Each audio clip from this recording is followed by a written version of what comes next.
600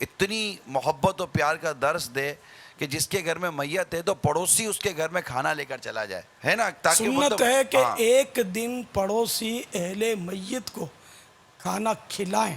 یہ کتنی خوبصورت تعلیم ہے ہماری شریعت کی کہ یہ بیچارے غم کے مارے ہیں، ان کے ساتھ غم خواری کی جائے، خیر خواہی کی جائے. یہاں پر جو غم کے مارے، پتہ نہیں ہسپتالوں میں بیچاروں کو میت کیسے ملتی ہوگی. یہ الگ رشوتیں اس کی لگتی ہیں. ایمبولینس کے مسائل الگ، ایمبولینس کے ساتھ ساتھ پھر اب کفن دفن کے مسائل، اس کے بعد قبرستان لے جاؤ تو قبر نہ ملے. اب سوچئے بابا کتنی بڑی مصیبت، کتنی بڑی پریشانی ان بیچاروں کے ساتھ ہو رہی ہوگی. واقعی یعنی کہ بہت بری حالت ہے. اور اس کے بعد اللہ عز و جل کے حضور ہچکیوں اور آہوں کے ساتھ مغفرت کی دعائیں اور التجائیں سلسلہ مناجات افطار کا انعقاد ہوا. آئیے اس کے بھی مناظر دیکھتے ہیں. اے مالک و مولا، ہم نے گناہوں سے لتھڑے ہوئے گندے گندے کالے کالے ہاتھ تیری بارگاہ بے کس پناہ میں اٹھا دیے ہیں. اے مالک و مولا، ہم مانتے ہیں کہ ہم نے بہت گناہ کیے ہیں. اے پروردگار، ہمارا روا روا گناہوں سے بھرا ہوا ہے. سلسلہ آہ گناہوں کا بڑھا جاتا ہے، نت نیا جرم ہر ایک آن ہوا جاتا ہے. قلب پتھر سے بھی سختی میں بڑھا جاتا ہے، دل پر ایک خول سیاہی کا چڑھا جاتا ہے. اے مالک و مولا، ہماری حتمی مغفرت فرما دے. اے اللہ ہماری بخشش فرما دے. اے اللہ تجھے ماہ رمضان کا واسطہ ہماری مغفرت فرما دے. اے اللہ تجھے افطار کے اس وقت کا واسطہ اے اللہ جس میں بے شمار لوگوں کی مغفرت کی جاتی ہے. مولا اگر یہ مٹھی بھر مسلمان بخش دیے گئے تیرے رحمت کے خزانوں میں کوئی کمی نہ ہوگی. اے مالک، اے مالک، حاضرین و ناظرین تمام کی مغفرت فرما دے. اے اللہ ہزاروں معتکفین اے اللہ مساجد میں جمع ہیں. مولا ان اعتکاف کرنے والوں میں کوئی تو تیرا نیک بندہ ہوگا. مولا تجھے اپنے اسی خاص نیک بندے کا واسطہ ہم سب کی بخشش فرما دے، ہم سب کی مغفرت فرما دے. اے اللہ ہمیں دل جمعی عطا فرما دے. اے اللہ ہمارا نیکیوں میں دل لگا دے. اے مولا ہمیں گناہوں سے بچا لے، گناہوں سے بچا لے. آقا صلی اللہ تعالی علیہ وسلم کی سنتوں پر عمل کرنے والا بنا دے. اے اللہ ہماری، ہمارے ماں باپ کی اور سرکار صلی اللہ علیہ وسلم کی ساری امت کی مغفرت فرما دے. مغفرت کا تجھ سے سوالی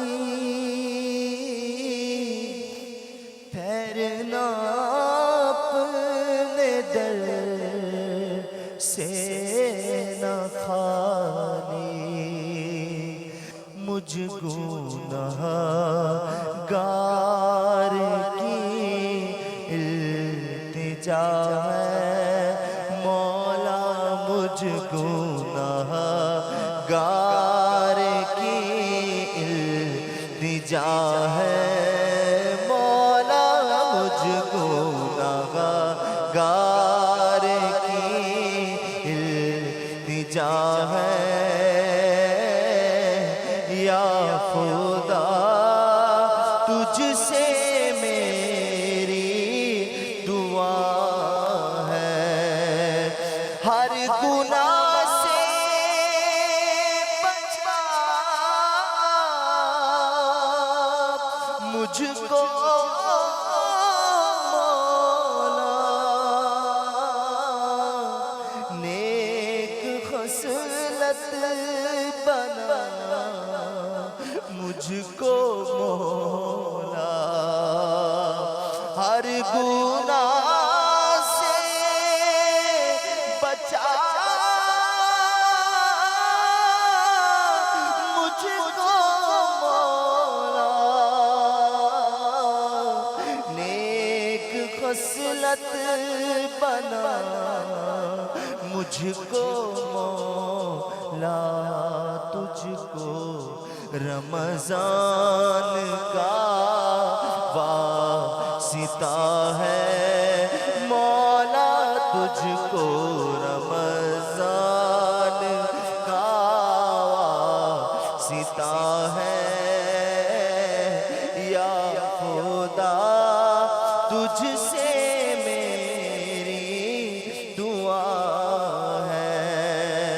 فضل کر رحم کر تو عطا کر اور معاف خدا ہر خطا کر فضل کر رحم کر تو عطا کر اور معاف خدا ہر خطا کر واسطہ پنجتر پاک کا ہے مولا واسطہ پنجتر پاک کا ہے یا خدا تجھ سے میری دعا ہے. پھر ملاحظہ کیا گیا سلسلہ علم و حکمت کی باتیں. آئیے اس کے مناظر دیکھتے ہیں. عقیدہ آخرت میں جو کمزوری ہوتی ہے نا، اس بنا پر آدمی بے عمل ہو جاتا ہے. ذمہ داری جس کو کہتے ہیں نا، احساس ذمہ داری. عقیدہ آخرت مسلمانوں کا وہ بنیادی عقیدہ ہے جو مسلمان کو ذمہ دار بناتا ہے، بااخلاق بناتا ہے. خوف خدا اس کو پیدا ہوتا ہے اس کے دل میں. اسے پتہ ہوتا ہے دنیا کے بعد میں نے حساب کتاب بھی دینا ہے. یا دیکھے نہ دیکھے، پوچھے نہ پوچھے، میری پکڑ گرفت ہو یا نہ ہو، میں بچ جاؤں، لیکن باری تعالیٰ تو دیکھ رہا ہے اور میرا نامہ اعمال اس میں سب لکھا جا رہا ہے، میرا حساب کتاب ہونا ہے. تو عقیدہ آخرت کی پختگی سے اعمال کی پابندی اور استقامت اور اس میں نکھار آتا ہے. عقائد سے جو جن اعمال کی طرف جانا تھا نا، ایمان کو جس سمت لے کے جانا تھا، ایمان مضبوط ہوگا تو لے کے جائے گا نا اعمال کی طرف. ایمان کو آپ کمزور رکھیں گے تو وہ کیسے لے کے جائے گا؟ تو یہ تو ایک ہے نا فرق. ابھی ہم یہی گفتگو کر رہے ہیں کہ بعض کا عقیدہ تو اتنا مضبوط ہوتا ہے کہ وہ خود بھی باعمل ہوتے ہیں، دوسروں کو باعمل بنانے کی کوشش کرتے ہیں. اور بعض کا عقیدہ اتنا کمزور ہوتا ہے کہ وہ انتظار میں بیٹھے ہوتے ہیں کوئی وائز آئے، نصیحت کرے، کوئی راہ دکھائے، کوئی جھنجھوڑے، کوئی ہاتھ پکڑ کے لے کے جائے. ورنہ ان کے ہاتھ پاؤں بالکل جیسے سون ہوتے ہیں نا، ایسے ہو جاتے ہیں. تو ایسا نہیں ہونا چاہیے. جس طرح ایک چلتا پھرتا انسان ہوتا ہے، اور ایک آپ نے دیکھا ہوگا فالج زدہ انسان. فالج جس پر پڑ جائے تو اس کا تو وہ عضو معطل ہو کے رہ جاتا ہے. اب اس کو اٹھائیں گے تو اٹھے گا، بٹھائیں گے تو بیٹھے گا. وہ اپنے طور پر بے حس و حرکت سا ہو جاتا ہے. ایسے ہو کے جو مسلمانوں کی حالت ہو گئی ہے نا، کہ ایمان ہے لیکن اعمال کے معاملے میں بے حس و حرکت ہے. روزہ رکھنے کی ہمت پیدا نہیں ہوتی، حج کے لیے جانے کی جو ایک وہ ہے شوق ہے وہ بیدار نہیں ہوتا. یہ سب چیزیں جو ہے نا، عبادت کی طرف نہ آنا، یہ اس بات کی دلیل ہے کہ ایمان کمزور ہے. فوائد الفواز شریف، سبحان اللہ، نظام الدین اولیاء محبوب الہی، ان کے ملفوظات ہیں رحمۃ اللہ تعالیٰ علیہ. انہوں نے اپنے شیخ کا، شیخ المشائخ بابا فرید الدین گنج شکر رحمۃ اللہ تعالیٰ علیہ کا بہت پیارا ذکر کیا ہے. آپ کے مرید ہیں، مرید صادق ہیں. تو آپ فرماتے ہیں کہ ایک بار میں نے خواب میں دیکھا بابا فرید الدین اپنے پیر و مرشد شیخ المشائخ کو. تو آپ نے ارشاد فرمایا کہ ہر روز عصر کی نماز کے بعد 5 بار سورہ نبا، اما پارا جو آخری ہے 30واں پارا، اس کی پہلی صورت ہے اما یتساءلون سے شروع ہوتی ہے. سورہ نبا 5 بار پڑھا کرو. خواب میں آ کر بابا فرید الدین گنج شکر محبوب الہی اپنے مرید نظام الدین اولیاء اپنے خلیفہ کو ارشاد فرما رہے ہیں. ابھی مرید صادق دیکھیں کہ خواب میں آ کر جیسے آپ نے فرمایا کہتے ہیں میں نے عمل کرنا شروع کر دی. تو جب زندگی میں فرماتے ہوں گے تو ان کے عمل کی کیا کیفیت ہوتی ہوگی. تو خواب میں یہ دیکھا تو انہیں پتا تھا کہ میرے جو ہے پیر و مرشد شیخ تشریف لائے ہیں، اور یہ خود بھی اہل اللہ میں سے تھے. اور عمل بھی جو فرمایا گیا وہ بالکل واضح ستھرا. تو اہل اللہ کا تو کشف اور الہام وہ سارا ویسے ہی ٹھیک ٹھاک ہوتا ہے. تو انہوں نے عمل شروع کیا، لیکن غور و خوض کی عادت دیکھیں. اللہ والوں کا جو وہ ہے نا سوچ، وہ کتنی عبادت کی طرف اور اہل اللہ کے ارشادات کی طرف، ان کو سمجھنے کی طرف، ان کی حقیقت جاننے کی طرف لگتی ہے.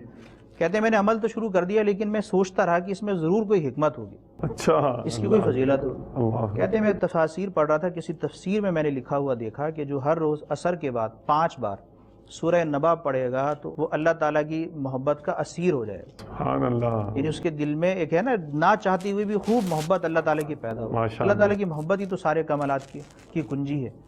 تو ایک تو یہ وظیفہ ہے. ٹھیک ہے. تو جو اللہ تعالیٰ کی محبت بڑھانا چاہتے ہیں ان کو کرنا چاہیے.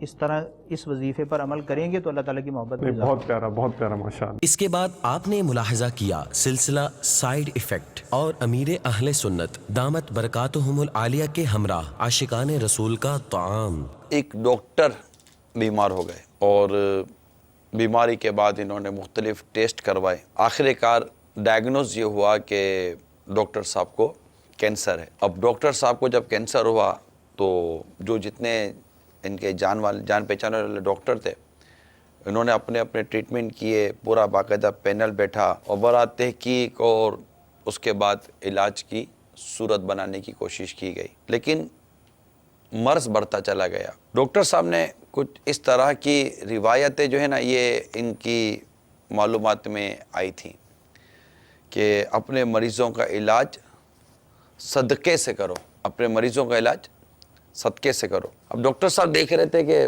میرا علاج ہو نہیں رہا ہے، بیماری بڑھتی چلی جا رہی ہے. اچانک ان کو یہ پڑھی ہوئی بات یاد آ گئی کہ اپنا علاج صدقے سے کرو. کہا کہ بالکل درست ہے، چلے میں اپنا علاج صدقے سے کرنا شروع کرتا ہوں. دنیاوی علاج سے تو فرق پڑ نہیں رہا ہے، ہو سکتا ہے کہ صدقے سے فرق پڑ جائے. اب ڈاکٹر صاحب نے ایک ایسا گھر تلاش کیا جو مفلس اور تنگ دست ہو، غریب ہو. اگرچہ ڈاکٹر صاحب کی بھی جو طبیعت تھی وہ خراب ہونے کی وجہ سے اس پر بھی خرچ آیا اور خرچ کی وجہ سے وہ پیسے اتنے رہے نہیں تھے، لیکن جو بھی آمدنی جو ان کی رقم بچی ہوئی تھی وہ بھی انہوں نے ایک گھر ڈھونڈا، ایک گھر، اور ڈھونڈ کر کوشش کی کہ اس کا خرچہ اس گھر کا اٹھانے کی میں کوشش کرتا ہوں. لہذا آپ کسی کا انتظام کیا اور اس گھر میں اپنی وہ رقم بھجوائی. اور باقاعدہ انہوں نے بتایا کہ چونکہ میں کینسر کا مریض ہوں اور بیمار ہوں اور میں نے پڑھا ہے کہ صدقے سے اپنی بیماری کا علاج کرو، اور ویسے صدقہ بلاؤں کو ٹالتا ہے، تو آپ میرے لیے دعا کرنا. یہ رقم انہوں نے اس ڈاکٹر صاحب نے اس گھر کے حوالے کر دی. جب اس گھر میں رقم پہنچی تو آہستہ آہستہ آہستہ آہستہ ڈاکٹر کی جو بیماری تھی اس میں بہتری آنا شروع ہوئی. ڈاکٹروں کا وہ جو ریسرچ جو پینل تھا، جب اس کے سامنے ڈاکٹر کی جو دوبارہ رپورٹس پیش کی گئیں تو سارا پینل دیکھ کر حیران ہو گیا کہ آپ کی رپورٹس تو کلیئر آ رہی ہیں، آپ نے یہ علاج کیسے ہو گیا. ان کو ڈاکٹروں کی عقلیں کام نہیں کر رہی تھی. لیکن خود وہ بھی ڈاکٹر جس کو کینسر تھا اس نے کہا کہ صدقے سے علاج کرنے کا آیا ہے تو میں نے بھی صدقے سے علاج کیا، اور اس نے اپنا وہ سارا معاملہ بتایا.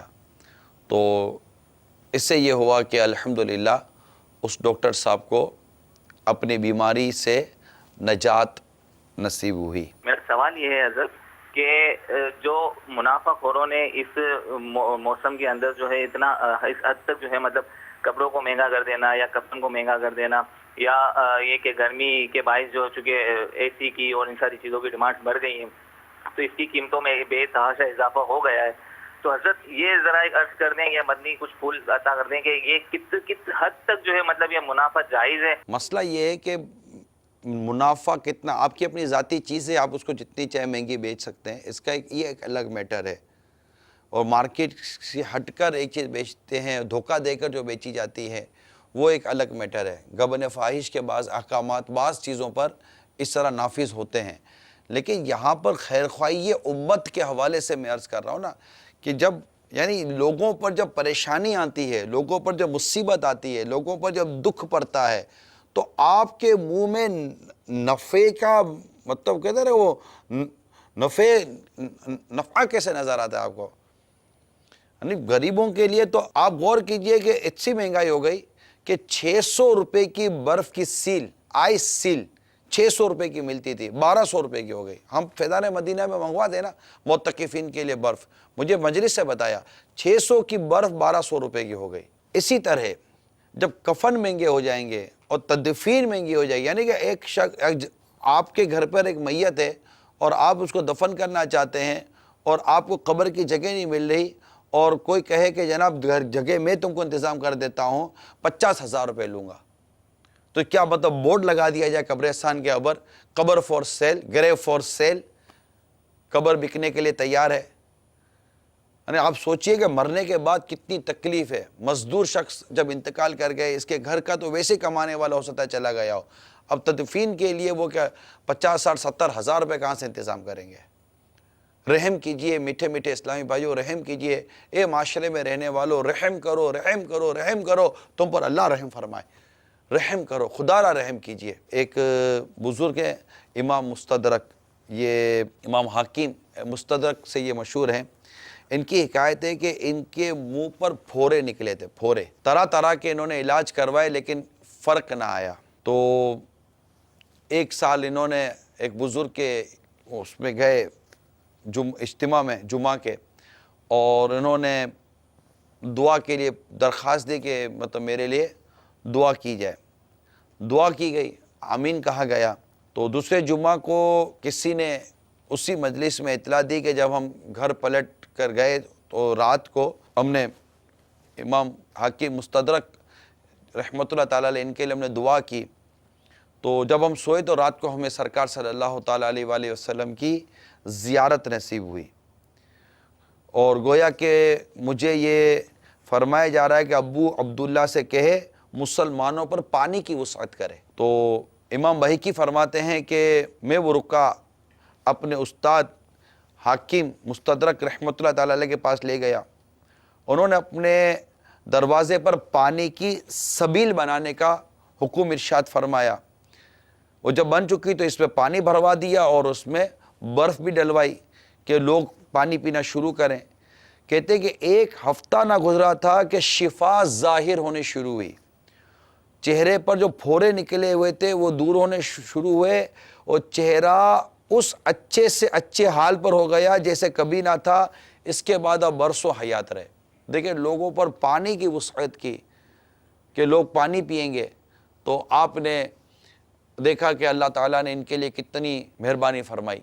تو آپ سے یہی عرض ہے, جتنے بھی اسلامی بھائی دیکھ اور سن رہے ہیں, برائے کرم کچھ نہ کچھ غریبوں کی مدد کریں. ہمارے بہت غربت ہے, بہت غربت ہے, پہلے بھی عرض کی ہے, بہت غربت ہے, بہت ہی غربت ہے. اور نفع خوروں سے ہاتھ جوڑ کر مدد التجا کرتا ہوں, خدا کے واسطے اپنے حال پر بھی رحم کریں, امت کے حال پر رحم کریں. نفع کم لیں, نہیں کمائیں گے کوئی فرق نہیں پڑے گا. آپ یہ غور کریں کہ آپ اگر اپنا نفع چھوڑتے ہیں اور آخرت کے ثواب پر نظر رکھتے ہیں, یا آپ نے ثواب چھوڑا, اللہ تعالیٰ آپ کو جو اس کے اجر عطا فرمائے گا, یہ اجر کیا, اس پہ اہمیت کو سمجھیں. نفع تو یہیں رہ جائے گا, پیسہ یہیں رہ جائے گا, دولت یہیں رہ جائے گی, اور پھر کیا اس سے کیا دل میں خوشی داخل ہوتی ہے؟ ارے یار لوگ مر رہے ہیں, کفن مہنگا کر دو, لوگ مر رہے ہیں قبر مہنگی کر دو. ایسا تو نہیں نا. کتنی بے رحمی والی بات ہے, آپ سوچئے کتنی سنگ دلی والی بات ہے. ذرا سوچئے خدا نہ خاصہ ہم پر کوئی مصیبت پڑی تو ہم کیا کریں گے؟ افطار کا سما ہے, رونق لگی ہے کیسی, افطار کا سما ہے, رونق لگی ہے کیسی, چہرہ خوشی سے ہر ایک کا جگمگا رہا ہے.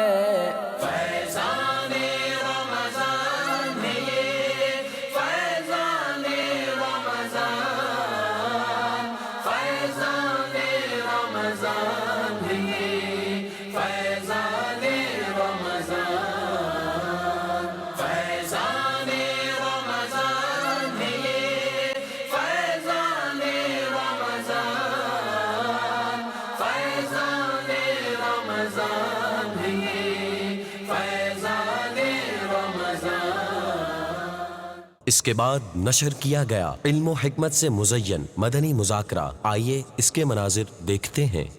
ہمارے معاشرے میں ایک عجیب و غریب قسم کی عادت وہ یہ کہ بلا اجازت اور بلا روک ٹوک کسی کی چیز کا استعمال کر لینا. ایک شخص آ کر بیٹھتا ہے اور ماحول بنا ہوا ہے, اس نے جیب سے اپنا موبائل نکالا اور رکھ دیا. اس کے ساتھ جو بیٹھا ہے وہ فوراً موبائل اٹھائے گا. اور دیکھنا شروع کر دے گا، حالانکہ یہ اس کو پسند نہیں ہے، وہ نہیں چاہتا کہ میرا موبائل کو اٹھائے، میرا موبائل کو دیکھے۔ بہت زیادہ آپ تھوڑا سی فرینڈشپ ہوگی، کلوز ہوں گے تو یار پاسورڈ کیا ہے، پاسورڈ، اب اس صاحب کو اپنا پاسورڈ بتاؤ، پاسورڈ بتا دیا تو پاسورڈ لگانے کے بعد گیلری کا ہے، گیلری میں چلے جائیں گے، پھر وہاں فوٹو دیکھنا شروع کر دیں گے، میسج پڑھنا شروع کر دیں گے۔ حالانکہ یہ بات کسی بھی ایک سمجھدار اور سلیم الفطرت شخص کو پسند نہیں ہوگی، یعنی اگر بیٹا بھی باپ کے لیے کرے تو بھی درست نہیں ہے۔ ہاں، والد اپنے بیٹے کی تربیت کے لیے اور اپنے بیٹے کو راہ راست پر لانے کے لیے اپنی اولاد کی دیکھ بھال کے وغیرہ کے حوالے سے اس کو کسی دائرہ کار میں اس طرح کے کرنے کی تو اجازت دی جائے گی، لیکن اگر خواہ نہ خواہ بیوی اپنے شوہر کے اس طرح موبائل فون چیک کرتی رہے یا شوہر اپنے بیوی کے موبائل فون خواہ نہ خواہ وہم اور شک کی بنیادوں پر چیک کرتے رہیں تو اس سے ناراضگی اور حالات بگڑنے کا اندیشہ رہتا ہے۔ لیکن یہ جو ماحول ہے، یار موٹر سائیکل دینا، موٹر سائیکل، اب وہ نہیں دینا چاہتا موٹر سائیکل، آپ جاؤ گے اور آؤ گے 200 روپے کا پیٹرول جلا دو گے، بیچارے نے بڑی مشکل سے تو پیٹرول کا ارینجمنٹ کیا ہے، کار کی چابی مانگ لیں گے، یار بہت دن ہوا فیملی کو گھمانے نہیں لے گیا، ذرا چابی دینا۔ کوئی خدا نہ کرتا ایمرجنسی ہو تو کوئی بھی آپ کو مطلب اپنی کار نکال کر بٹھا کر دوائی دلا کے لے آئے گا، لیکن اب محض تفریح کے نام پر، انٹرٹینمنٹ کے نام پر آپ اپنے دوست سے کار مانگ رہے ہیں، ایون کہ بھائی سے بھی اس طرح کار مانگیں گے اس کو بھی فیل ہوگا۔ تو بہت ساری چیزیں ایسی ہیں جو غور طلب ہیں، ہمارے معاشرے میں ہو رہی ہوتی ہیں۔ گھروں میں اسلامی بہنیں کوشش کریں تو سوال سے بچ سکتی ہیں۔ مثال کے طور پر ایک کا دفعہ چلو آپ نے نمک مانگ لیا، اب آپ کے روز کی عادت ہوئی ہے کہ کبھی پڑوسن سے نمک مانگ رہی ہیں، کبھی پڑوسن سے ماچس کی ڈبیاں مانگ رہی ہیں، کبھی اس سے مسالہ مانگ رہی ہیں، کبھی اس سے لیمبو مانگ رہی ہیں، تو کبھی اسے سوس مانگا جا رہا ہے، کبھی کیچپ مانگا جا رہا ہے، کبھی کیا مانگا جا رہا ہے۔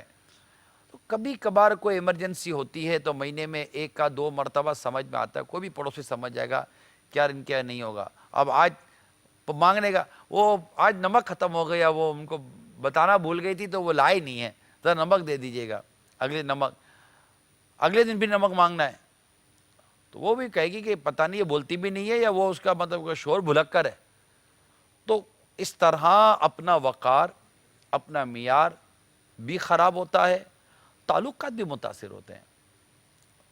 کسی کی چیز پڑی بھی ہوئی ہو نا، میرا تو مشورہ یہ ہے کہ آپ کی کتنی اپنائیت ہے نہ مانگیں۔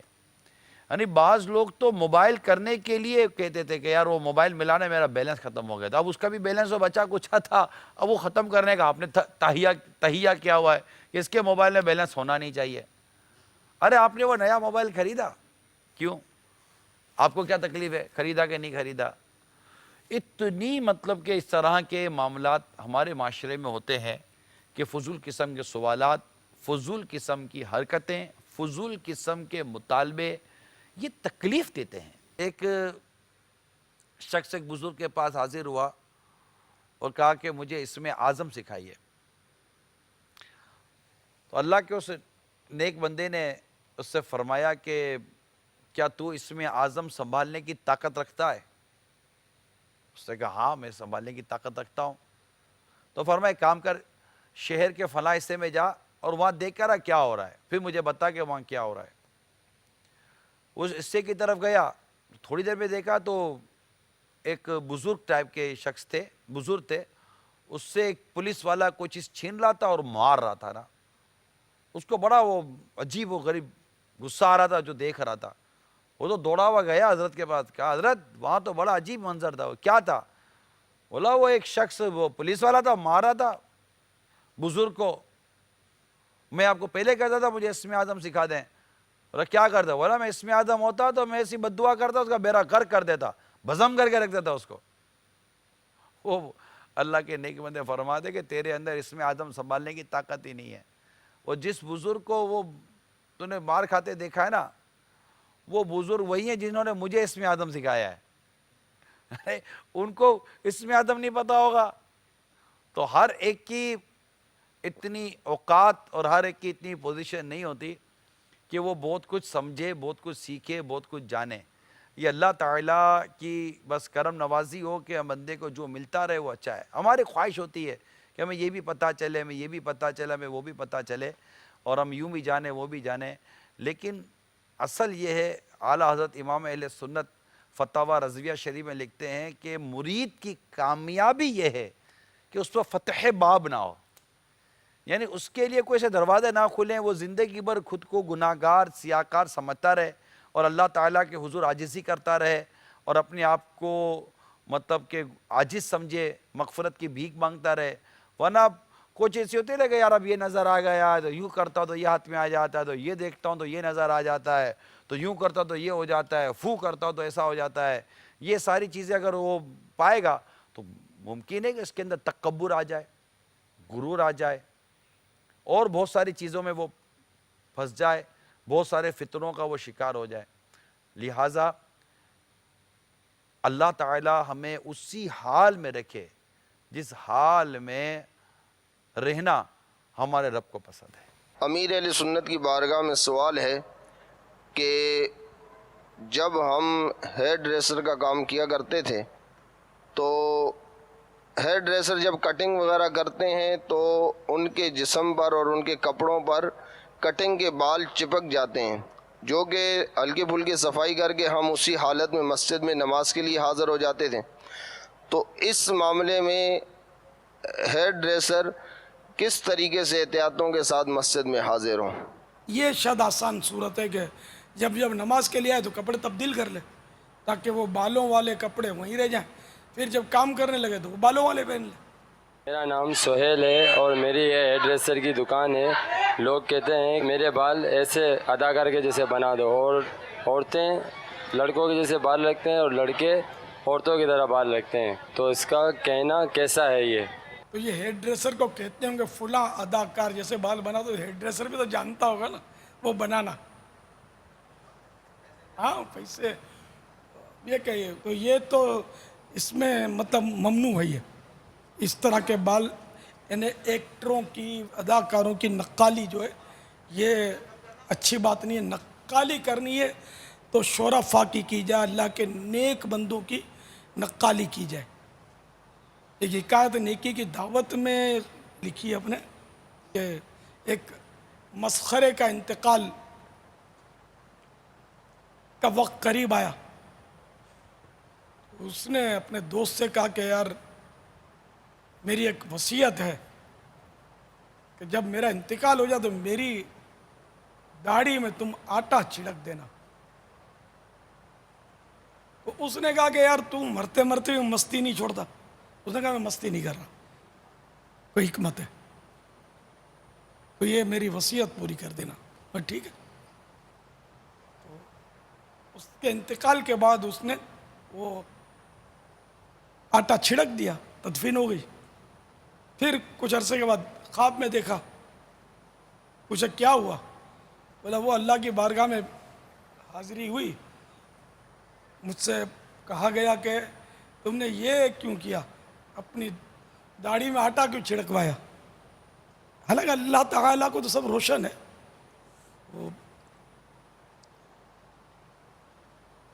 میں نے کہا کہ میں نے عرض کیا کہ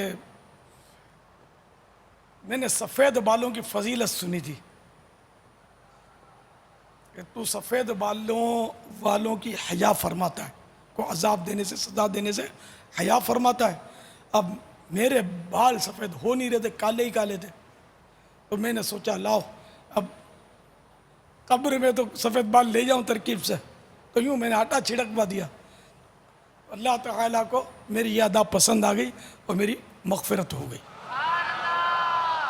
اچھوں کی نقالی اچھی ہوتی ہے، اچھوں کی نقل اچھی ہوتی ہے، بروں کی نقل بری ہوتی ہے.